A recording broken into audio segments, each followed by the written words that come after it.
It's our purpose to bring to bear the principle of common sense and rational discussion to the issues of our day. America was created at a time of great turmoil, tremendous disagreements, anger, hatred.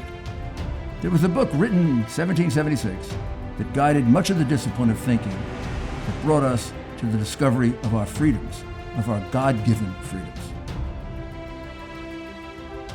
It was Thomas Paine's Common Sense, written in 1776, one of the first American bestsellers, in which Thomas Paine explained by rational principles the reason why these small colonies felt the necessity to separate from the powerful Kingdom of England and the King of England.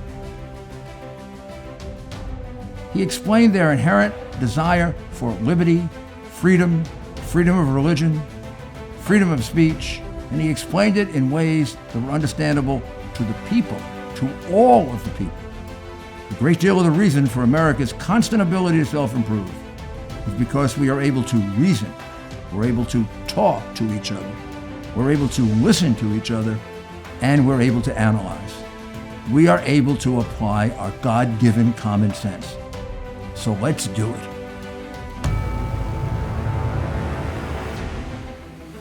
Welcome to Rudy Giuliani's Common Sense. Today we have a very, very interesting guest. I think you're all going to be really very interested in hearing what he has to say. Probably get an insight into really how bad things are in Washington right now. But unfortunately, he had to live through it. We're just learning about it. And that's Roger Stone, who you all know, and I think you all lived through what he went through. And we're going to get right to it. I mean, Roger has been in the business of politics since back in the Nixon era. He's worked on many presidential campaigns, just about every Republican one. He's worked on local governors' campaigns. He's probably one of the most knowledgeable people about politics and government, called upon for advice by many, many people, including Donald Trump, who was and is a personal friend of his. And we're going to see how that came close to ruining his life, which should not have been the case. Roger, how are you? Mayor, thanks for having me. I really appreciate the opportunity to be here, particularly since, as you know, I was unconstitutionally gagged for a year and a half, so I have a lot to say. I know you do. You always have had a lot to say, and it's always very, very prescient and very much on point. But I guess I actually don't know how to begin other than to say, in all of the experience that you've had, and you're one of the 4 or 5 most experienced people in Washington, you've been through administrations going back to Nixon. Did you ever think something like this could happen in America? What happened to you? There must be a sense even now of it's being surreal. It's very hard to believe because, look, I lived through Watergate. Right. And Watergate, as an abuse of power, was nothing compared to what we have seen here. Recognize that I was politically targeted by the Trump Justice Department. Think about that for a moment. And that for a year and a half, almost 2 years, I had to endure a constant drumbeat of leaks.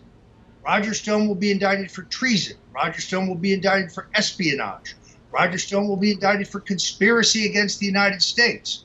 Roger Stone will be indicted for laundering millions of rubles into American dollars in violation of the foreign campaign contributions ban. Roger Stone will be charged with mail fraud, wire fraud, aiding and abetting a Russian conspiracy, cyber crimes, including unauthorized access to a protected computer, cyber crimes such as receipt and dissemination of stolen data, week after week after week. And I knew, of course, that none of these things were even remotely true. And then to learn after the fact, after Mueller's dirty cops basically defrauded multiple judges and magistrates into giving them a search warrant so they could conduct a legal proctological examination of every corner of my life, they could find no evidence of any of those crimes. So then Andrew Weissman put together a very cleverly fabricated, very, very convoluted indictment for lying to Congress.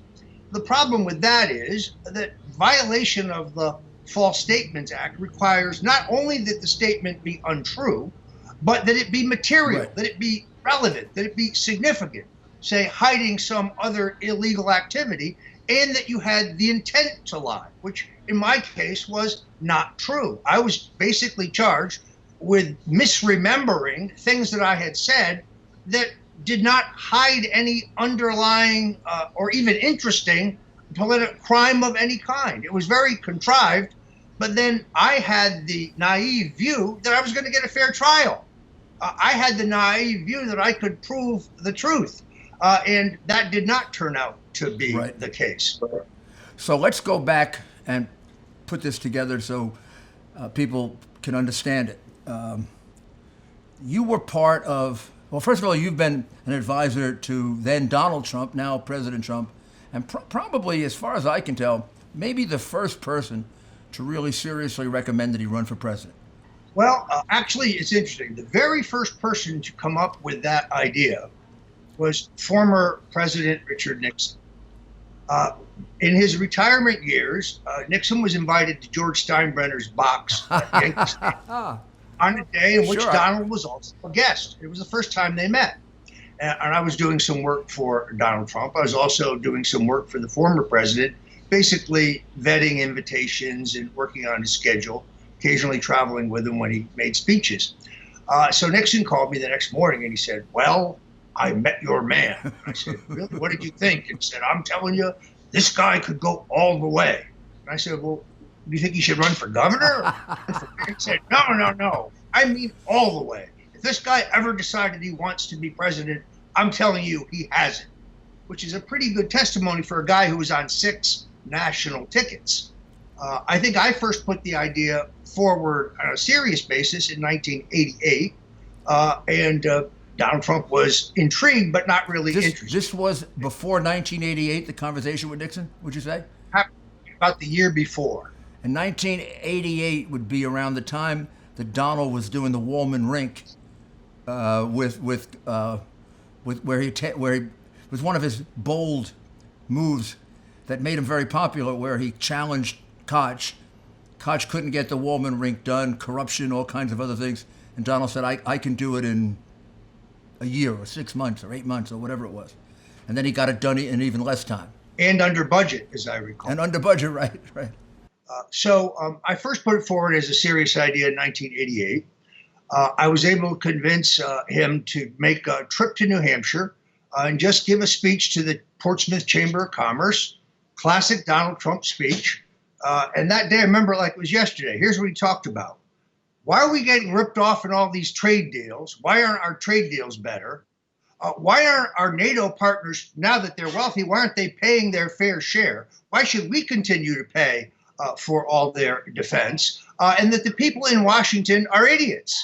They don't know how to make a good deal for the taxpayers. It's kind of vintage Trump.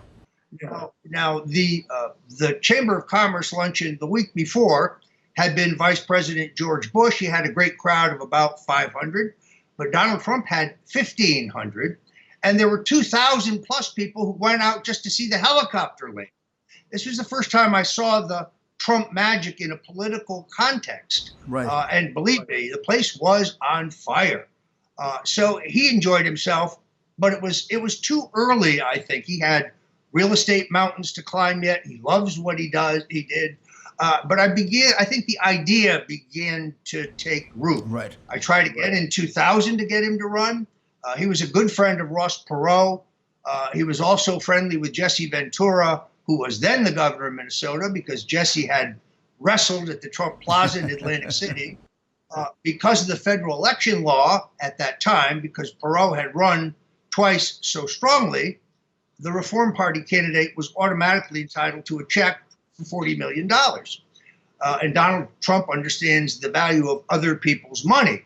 So I think he thought about it, but then after a couple exploratory forays, he came back to me. He said, Roger, you either got to be a Republican or a Democrat in this country to get elected president. You can't get elected as a third-party candidate. And what if I just take enough votes away from the Republican and then I inadvertently elect Al Gore? I couldn't live with myself if I did that. So he correctly decided the time was not right. Wanted him to run in 2012. Again, I saw Mitt Romney as a weak candidate, as a loser. This would be an ideal time to take a short break. When your life is in chaos, your home is your safe haven, your most valuable asset.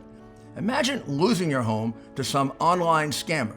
In an instant, you have no place to live, and your home, your security, your nest egg in an emergency isn't yours anymore. Is this even possible? In a word, yes. It's called home title theft, and the FBI calls it one of the fastest growing crimes. My friends at Home Title Lock demonstrated how quickly and easily online scammers can steal our homes. This is a legal title to a home in California. All home titles, yours and mine, are vulnerable.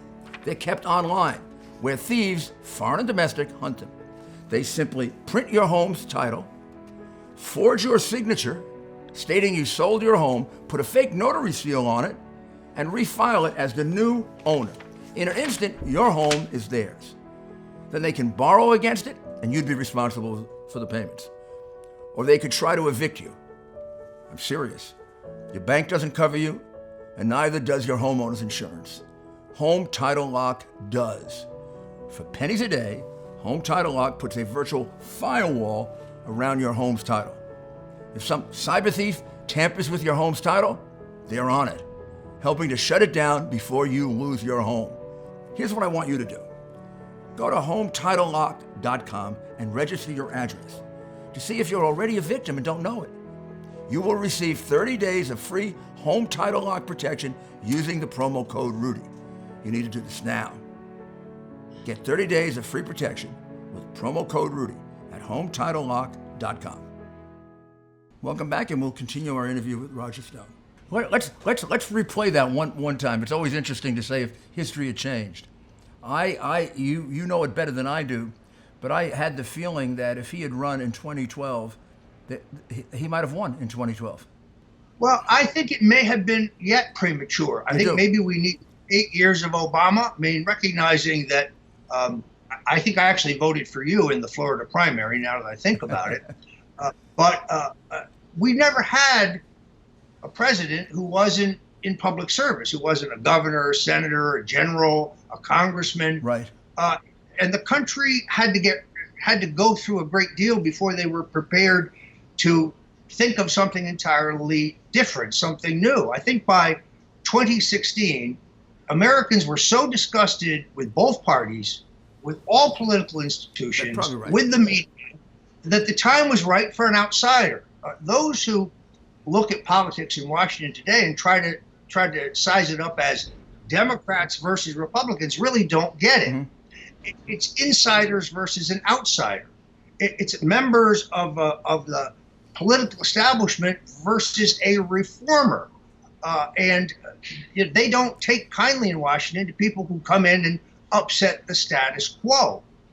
I think the political establishment took Donald Trump. They didn't take him seriously enough. They wrote him off as some kind of caricature. They had no idea how determined and how tough he is and how committed he was. And he pulled off the most improbable political upset in American history against a vaunted machine that had been through multiple national presidential elections. Donald Trump, having never run for anything in his life, he outworked them, he outfoxed them, he outstrategized them. It really was an audacious, bold campaign, and you and I both know this. It was all him. Right, it was all him, absolutely. There is no Karl Rove in Trump land. Donald Trump is the master of his own fate. That doesn't mean that he won't listen to advice. If you have good advice, he may take it, he may not take it, he may completely disregard it. But at the end of the day, he's his own man.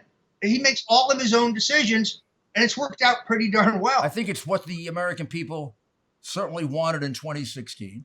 I think they still appreciate that. I think what I didn't anticipate, I'm not sure he did. I anticipated he would have the enemies that we saw during the campaign, but I didn't anticipate the unbelievable effort to basically overthrow the government. And he frightened them so much that I have no doubt, and I know I'll be accused of being a conspiracy theorist, but basically this was an attempt to overthrow the government and by illegal means. There's no question about that. So I think Donald Trump expected what has always been the tradition in our country, that a loser graciously concede. You can resent it, but you don't try to take down the government. I mean, I was not happy with the election of Clinton or Obama. Right, no, but I thought Republicans were foolish to try to impeach Bill Clinton over private, distasteful, but consensual sexual activity in the Oval Office. If you were going to remove Bill Clinton, why didn't you take him out for selling military secrets to the Chinese for illegal campaign contributions? There was plenty there, but I disagreed with impeachment. This was the largest single abuse of power in American history, in which Barack Obama and Joe Biden and their CIA director, their FBI director, their NSA director, their DNI director, their UN ambassador, and the rest of the high-level members of their administration, including many at the FBI, abused the full legal authority of the U.S. government and the extraordinary capability of our intelligence agencies for surveillance to spy on the Republican candidate for president, to defraud the FISA courts, to use documentation they knew was fraudulent in an illegal coup to undo the 2016 election. And that's not a speculation. That's not a conspiracy theory. We now have declassified documents, thanks to the heroic efforts of Rick Grenell, that prove beyond a shadow of a doubt that this whole thing was a political hit job. And all of the documents aren't out yet. I can assure you. It's even clearer. It's even clearer than you're saying, that somewhere in 2015, 2016, they decided that they had to have a plan for Trump. I can trace it back to a meeting of the Obama National Security Council in January of 2016, when four Ukrainian prosecutors were told by the Biden and Obama people on the National Security Council that they wanted them to dig up all the dirt they could, particularly on Manafort, because they believed that they could make Manafort the link with Russia. And it was as clear as that. It was as clear as they were going to frame him. But the whole situation with Brennan and what was going to happen in Europe had already been set in motion. So it was going on in 2015. There's now evidence of that they were planning it. And it was being reported directly to Obama, because you would get conversations like, we have to get his permission. He wants to know about it. I don't think we know the full scope of it yet, but there was a great fear of him above and beyond any of the other candidates. And then what I'd like you to do is explain to people, then how do you, this is a big, big plan. I guess you can simplify it with Strzok's phrase, it was a plan to prevent him from being president, because the original pursuit of Manafort was to get him in trouble with that black book, and they actually believed that would take Trump out of the campaign. They believed that, not realizing that no matter what they did, they couldn't take Trump out of the campaign. But they believed that that whole setup in Ukraine, in August or September, it was going to be leaked, and Trump would have to back down. That failed, so they had the plan to stop him, and then they had the insurance policy to take him out afterwards. We'll be back with you shortly. A good security system makes a family feel even more secure at home. Simply Safe does just that. It creates a secure home, and it's simple to operate. Simply Safe reinvented the home security industry years ago when they introduced a wireless system using Wi-Fi signals instead of running wires all throughout your house. That eliminates the need and expense for an installation crew. Simply Safe delivers you a pre-tested, pre-configured set of components that are easy to install. If you can remove crack and peel tape, you can install the system in less than 1 hour. 3 million families and counting in America rely on Simply Safe. Your doors and windows and rooms of your home will all be protected by the sensors and motion detectors. There's sound sensors and HD camera components as well. All of those parts are connected with wireless signals within your home, and once they're connected, you can activate SimpliSafe's 24/7 monitoring service. All of that costs you just $14.99 a month with no contract to sign. That connects your system with the local police department for a fast response in the event of a home intrusion. It works in houses, condos, and apartments like mine. SimpliSafe.com/Rudy is the site. You'll get a 60-day money-back guarantee and a free HD camera with your purchase. Just go to SimpliSafe.com/Rudy and order it today. Don't wait. Thank you. Welcome back to our very interesting interview with Roger Stone. So now how does Roger Stone end up getting involved in it? We know how Manafort did, and Papadopoulos and Carter. I mean, there are so many victims here of horrible government abuse.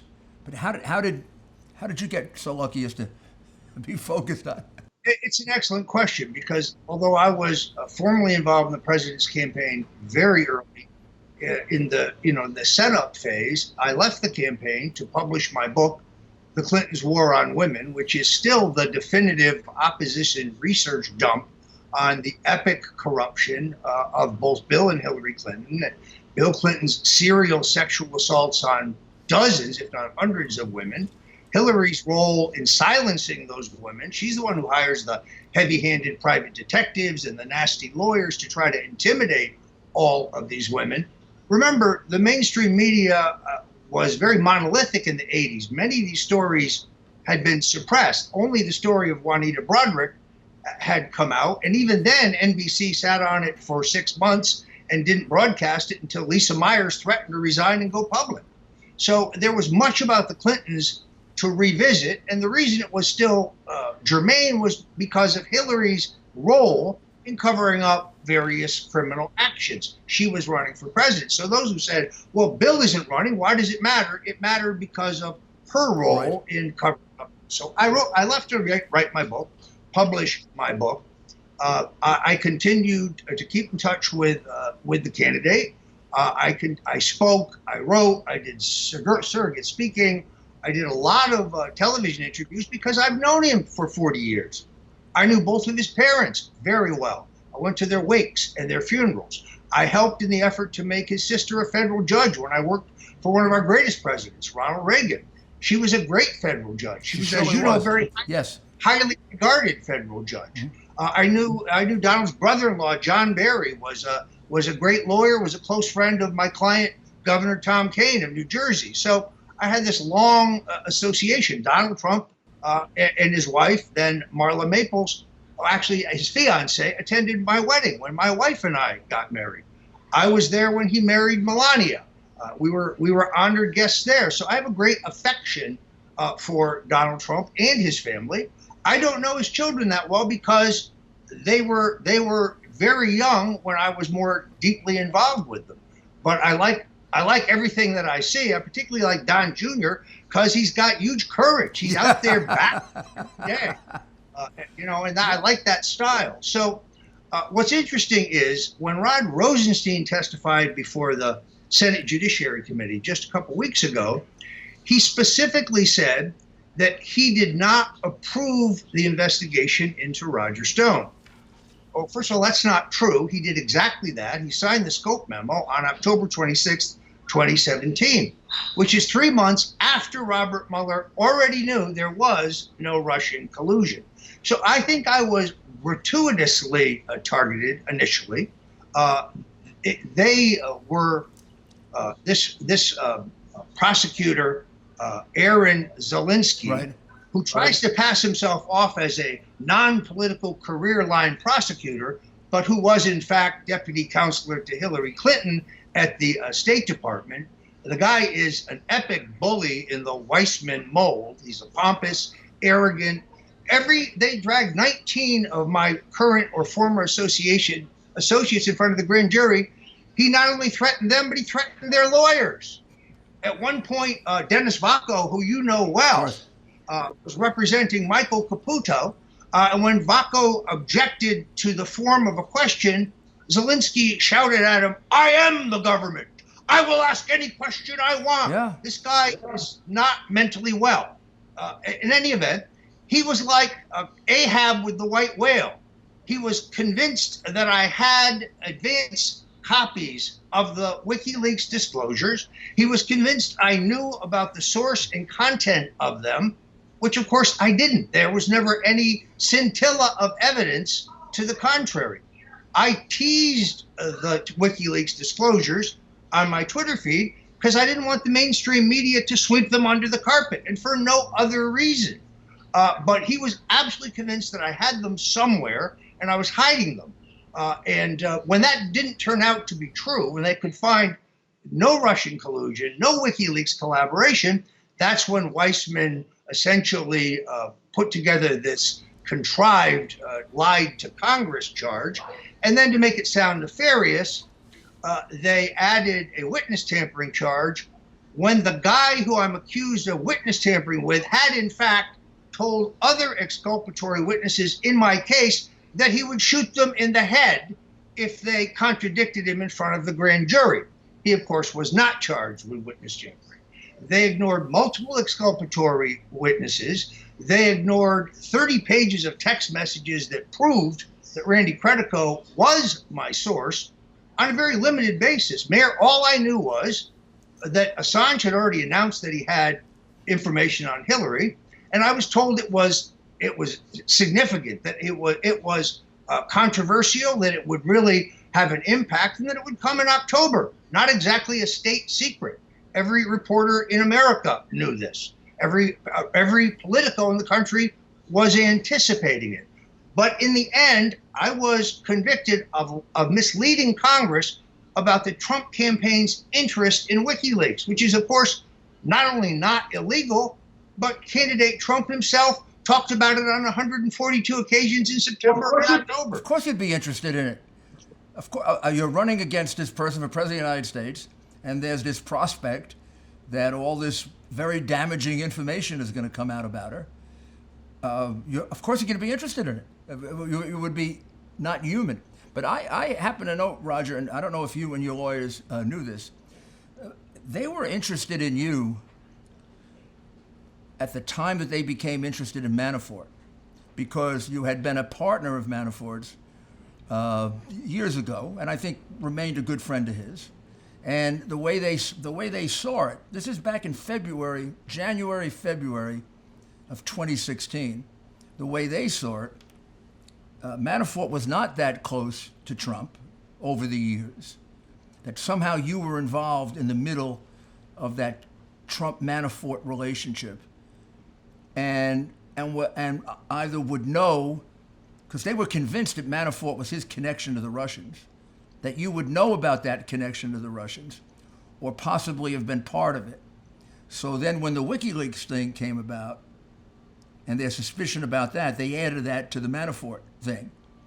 But unlike a decent prosecutor, after having run that theory down and finding out that it didn't go anywhere, it wasn't true, they decided they were going to create a process crime to get you, which is about all they did. They created.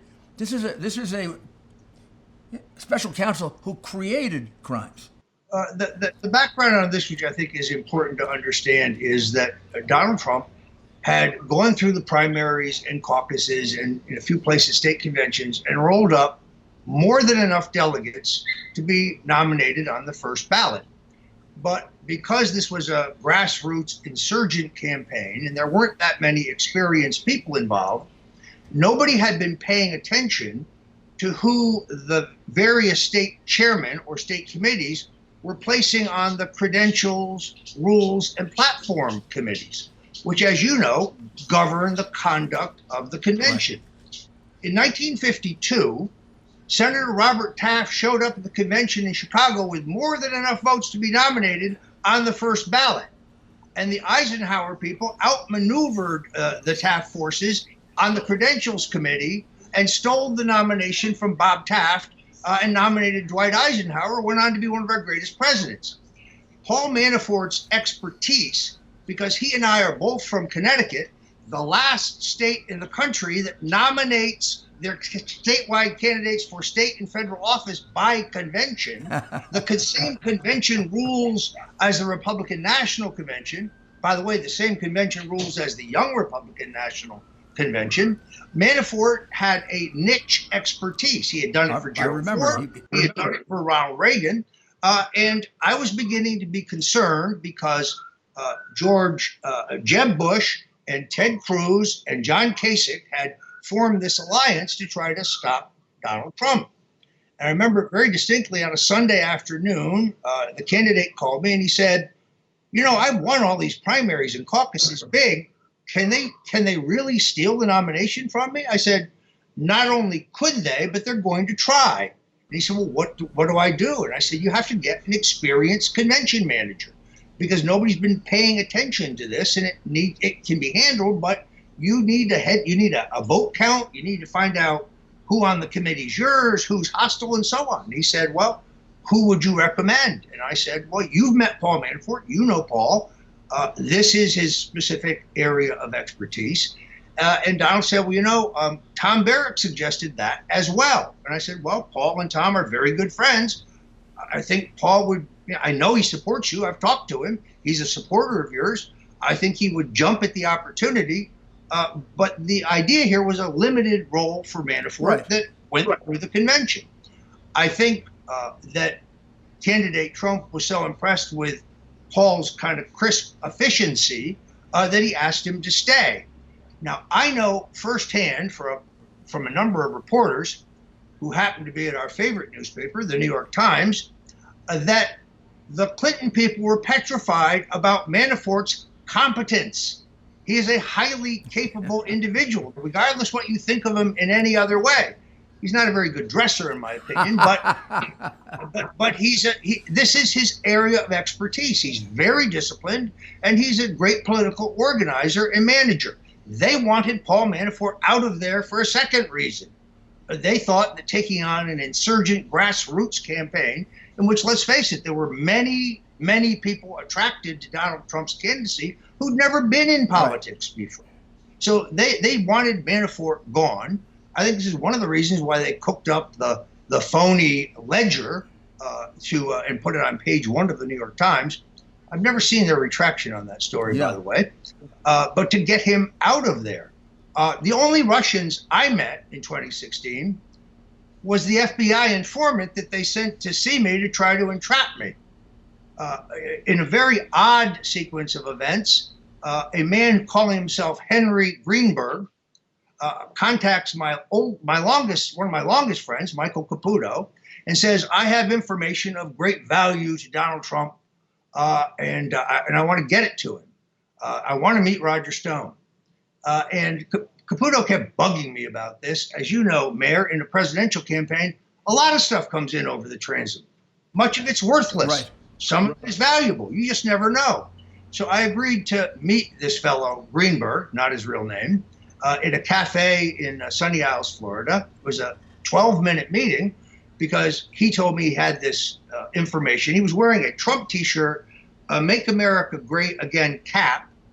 So if he was undercover, he was not doing a very good job of hiding it. I think this was an effort to convince me he was a supporter. And he told me that he had access to information about Hillary Clinton that would be devastating. I said, okay, well, I don't know if it has any value. I said, I'd have to see it. And he said, well, that is going to cost you $2 million. And I laughed and I said, well, I don't have $2 million. And if I did have $2 million, I wouldn't spend it on that. And he said, no, you don't understand. It's not your money I want. It's Donald Trump's money I want. And then I said, no, you don't understand. Donald Trump will never pay $2 million for opposition research.